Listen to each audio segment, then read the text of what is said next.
Quand on pense leader, on pense souvent à un chef, à un titre, n'est-ce pas? Et si c'était une idée complètement fausse? C'est justement ce que propose la fable de Robin Sharma, le leader qui n'avait pas de titre.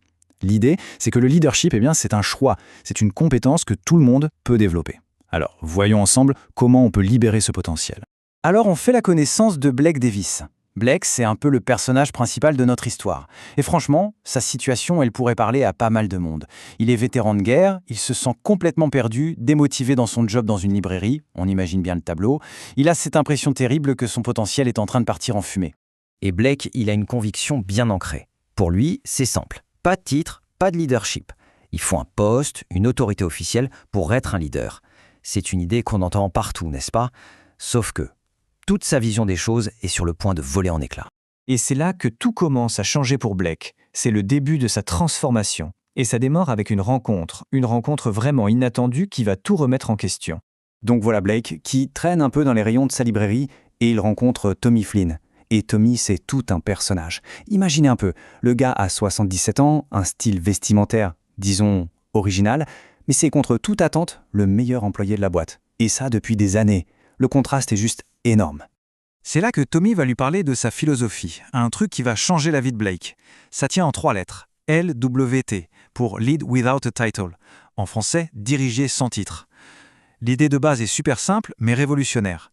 Le leadership, ça n'a rien à voir avec un titre sur une carte de visite. C'est une question d'influence, de volonté d'avoir un impact positif. Et cette phrase de Tommy, elle résume tout. C'est vraiment le cœur du message.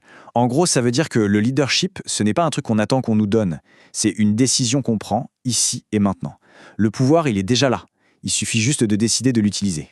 Bon, l'idée est posée. Mais Tommy sait que pour que ça percute vraiment, il faut marquer le coup. Il doit faire comprendre à Blake qu'il y a une vraie urgence. Et pour ça, il va utiliser une méthode, disons, assez radicale.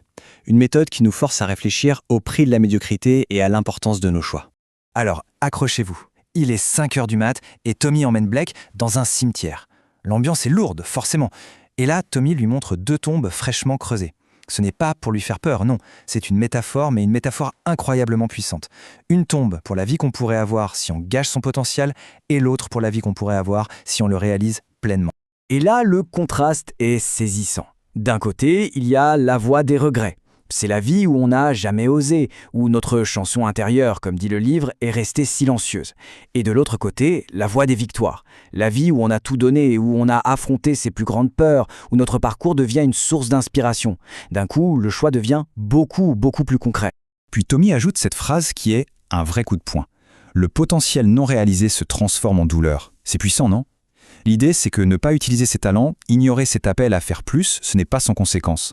Ça crée une sorte de douleur, le poids de la personne qu'on aurait pu devenir. C'est un véritable électrochoc pour passer à l'action. Ok, donc là, Blake a compris le pourquoi. C'est une question de vie ou de mort, métaphoriquement parlant. Mais la grande question, c'est comment? Comment on fait, concrètement? C'est là que Tommy va lui parler des 4 pouvoirs naturels que, selon lui, tout le monde possède pour devenir un leader, quel que soit son poste. Voilà, le chiffre clé, c'est 4.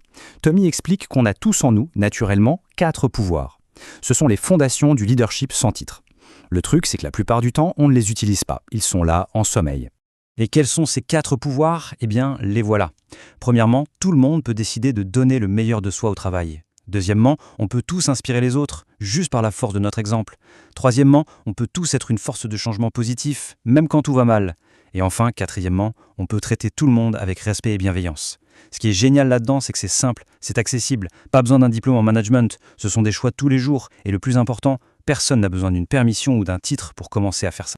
Alors pour mettre tout ça en pratique, Tommy va partager une série de principes. On va commencer par le premier, l'innovation. Et l'innovation, ici, on oublie les grands mots et les concepts compliqués.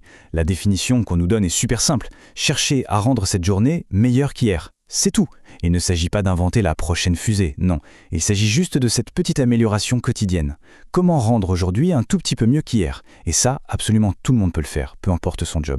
Concrètement, comment on applique ça? Eh bien, il s'agit de se poser la question tous les jours, qu'est-ce que je peux améliorer aujourd'hui? C'est oser bousculer un peu les routines. L'idée, c'est que ces toutes petites améliorations de rien du tout, jour après jour, finissent par donner des résultats spectaculaires sur le long terme. C'est le fameux effet cumulé. C'est choisir l'innovation, même petite, plutôt que de stagner. Ok, après l'innovation, on passe au deuxième grand principe, et c'est la maîtrise. La maîtrise, c'est cette volonté permanente de devenir vraiment, vraiment bon dans ce qu'on fait. Et pour illustrer ça, il y a cette citation de l'acteur Steve Martin. Elle dit « Soyez si bon qu'on ne puisse pas vous ignorer ». C'est tellement vrai. L'idée, c'est que quand on atteint un certain niveau d'excellence, notre travail parle pour nous. Notre compétence devient notre vraie autorité.